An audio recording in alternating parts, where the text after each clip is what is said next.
की रिपोर्ट। दाऊ श्री वासुदेव चंद्राकर कामधेनु विश्वविद्यालय दुर्ग एवं भारतीय कृषि अनुसंधान परिषद के केंद्रीय कटाई उपरांत अभियांत्रिकी एवं प्रौद्योगिकी संस्थान लुधियाना के संयुक्त तत्वाधान में अनुसूचित जाति उपयोजना के अंतर्गत श्री अन्न का प्राथमिक प्रसंस्करण एवं मूल्यवर्धन विषय पर 3 दिवसीय 14 मार्च से 16 मार्च तक कौशल विकास प्रशिक्षण का आयोजन किया गया। प्रधानमंत्री नरेंद्र मोदी और मुख्यमंत्री भूपेश बघेल ने मिलेट्स फूड की चर्चा कर इसके उत्पादन की संभावनाओं को काफी गति दी है। डॉक्टर दीपिका गोस्वामी ने इस प्रशिक्षण कार्यक्रम के बारे में विस्तृत जानकारी देते हुए बताया कि मिलेट्स फूड ज्वार, बाजरा, कोदो, कुटकी, रागी, प्राचीन अनाज बहुत कम पानी में पैदा हो जाते हैं एवं कीटाणु रोधी होते हैं। जलवायु परिवर्तन के अनुकूल होने के कारण यह फसल कृषकों के लिए उपयोगी है। इनमें आयरन एवं कैल्शियम की मात्रा भरपूर होती है। औषधि गुणों से परिपूर्ण होने के कारण इसके उपयोग से रक्तचाप, उच्च कोलेस्ट्रॉल तथा रक्त में शर्करा की मात्रा नियंत्रित रहती है। ज्वार, बाजरा, कोदो, कुटकी, रागी आदि लघु धान्य डायबिटीज के मरीजों के लिए काफी उपयोगी हैं। विश्वविद्यालय के कुलपति डॉक्टर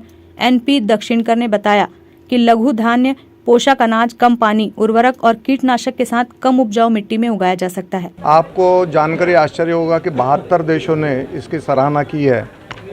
कि जिस प्रकार से, और उद्देश्य है कि ये श्री अन्न जो है मिलेट्स जिसको हम बोलते हैं मोटा अनाज, इसका कल्टीवेशन, इसका रकबा बढ़े, लोगों को इसके बारे में इसकी महत्ता समझे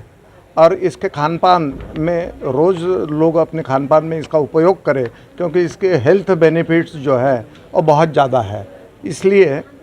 ये वर्कशॉप रखा गया था और वर्कशॉप के 2 पहलू थे। एक पहलू ये था कि उसकी प्राइमरी प्रोसेसिंग कैसी की जाती है और दूसरा पहलू ये था कि उसको वैल्यू एडिशन, मूल्यवर्धन करके उसको मार्केट से कैसा जोड़ा जाए, क्योंकि इस माध्यम से हम ये चाहते हैं कि एक प्रकार की एंटरप्रेन्योरशिप, एक उद्यमिता इसमें से विकसित हो और हमारी सभी माता बहनें इनके आय का एक स्रोत बन जाए, इनके आय में बढ़ोतरी हो, एक मूल उद्देश्य को लेकर। और आप तो सभी ने देखा होगा कि सीफेट करके जो संस्था है पंजाब में लुधियाना में स्थित है, उनके माध्यम से वहाँ के भी हमने एक्सपर्ट्स बुलाए थे, क्योंकि जो भी ज्ञान देना है, जो भी प्रशिक्षण देना है, बहुत अच्छे तरीके से दिया जाए, क्योंकि एंड यूज़र्स जो है अल्टीमेटली ग्रास रूट लेवल पे जो मैसेज हमको पहुंचाना है वो सही तरीके से पहुंचे, ज़्यादा से ज़्यादा अच्छा पहुंचे। और इसी के साथ इनको हमने एक टूल किट दी है ताकि वो इमीडिएटली इसके बाद में अपना कार्यक्रम शुरू कर सकते हैं। तो वहीं कार्यक्रम के समापन अवसर में पहुंचे दुर्ग जिला पंचायत CEO अश्विनी देवांगन ने बताया, जो ट्रेनिंग्स हुए हैं उसमें 2 तरह के प्रोडक्ट हैं। एक जो इंस्टेंट प्रोडक्ट है जिसको तुरंत खाना होता है, और कुछ ऐसे प्रोडक्ट्स हैं जिसको कुछ दिन रखे जा सकते हैं। तो जो इंस्टेंट प्रोडक्ट है उसके लिए मिलेट कैफ़े में हम लोग प्रावधान कर रहे हैं, बट जो लॉन्ग लास्टिंग है, जो रेडीमेड आइटम है, उसके लिए सी मार्ट ऑलरेडी हमारे पास उपलब्ध है। ऐसे प्रोडक्ट जो सी मार्ट के माध्यम से बेचे जा सकते हैं उनको हम सी मार्ट में रखेंगे ताकि लोगों को मिलेट्स से रिलेटेड प्रोडक्ट्स अधिक से अधिक मात्रा में मिल सके। इसके अलावा मैं बताना चाहूँगा कि हमारे अभी रीपा योजना चल रही है, जिसके तहत अलग अलग क्षेत्रों में हम रूरल इंडस्ट्रियल पार्क डेवलप कर रहे हैं। इस जिले में कुल 12 रीपा बन रहे हैं और मैं आपको इस बात से अवगत कराना चाहूँगा कि उसमें से एक RIPA specially design for edible products के लिए है, मतलब जो खाने योग्य चीज़ें हैं उस तरह की चीज़ें वहाँ पे बनेगी। अभी 2023 को श्री प्रधानमंत्री जी ने इंटरनेशनल ईयर ऑफ मिलेट भी घोषित किया है और ये काफ़ी, हमारा जो श्री अन्न है काफ़ी पुराना अन्न है, लोग काफ़ी भूलते गए, और इसी चीज़ को ध्यान में रख के कि हमें श्री अन्न की सभी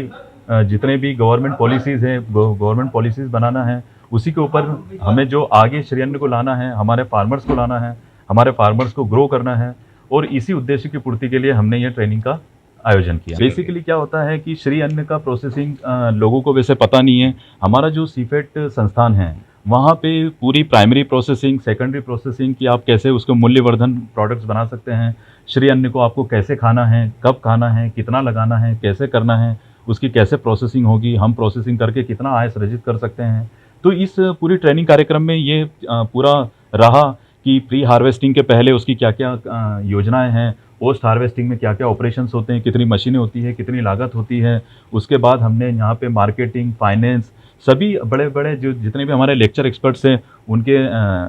लेक्चर्स करवाएं और हमारे प्रतिभागियों को इस बारे में अवगत कराएं कि वो श्री अन्न को समझे, श्री अन्न के बारे में जाने और इसको आगे लाके, जो कि श्री अन्न यहाँ पे कोदो कुटकी छत्तीसगढ़ में ज़्यादा होता है, तो अब हम चाहते हैं कि लोग यहाँ पे धान का कटोरा जो छत्तीसगढ़ को बोलते हैं, अब लोग धान छोड़ के श्री अन्न को लगाएं, क्योंकि काफ़ी न्यूट्रिटिव और पौष्टिकता इसमें है। ग्रैंड न्यूज के लिए वैभव चंद्राकर की रिपोर्ट। वक्त है